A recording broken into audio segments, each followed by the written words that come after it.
Bag ప్రస్తుతం మాగంటి గోపీనాథ్ పార్థివ దేహానికి నివాళులర్పించిన అనంతరం కేటీఆర్ మాట్లాడుతున్నారు. ఇప్పుడు లైవ్ చూద్దాం. జూబ్లీ హిల్స్ లోని మహాప్రస్థానంలో మధ్యాహ్నం 3 నుంచి 4 గంటల మధ్యన ఈ కార్యక్రమం పూర్తవుతుంది. ఎవరైనా కార్యకర్తలు గాని నాయకులు గాని మిగతా వారి అభిమానులు గాని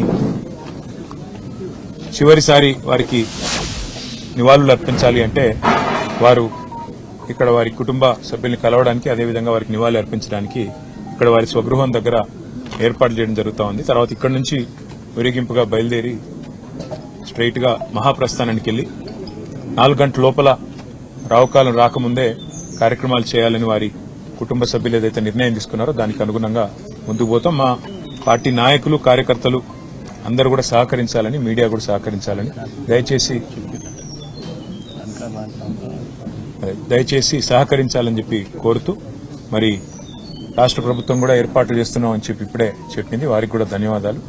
మరి ఈ అంతిమ కార్యక్రమాలన్నీ కూడా గౌరవప్రదంగా జరిగే విధంగా దయచేసి వచ్చిన వారికి ఇబ్బంది పెట్టకుండా అందరం కూడా సహకరిద్దామని చెప్పి కోరుతూ ఇక్కడ స్థలం కూడా తక్కువ ఉంది. అందుకే కొద్దిగా వచ్చిపోయే వీఐపీలకు కూడా మనం కొద్దిగా వారికి సమయం ఇచ్చి వారికి మార్గం కూడా చేసే విధంగా మీరందరూ కూడా సహకరించాలని కోరుతాం.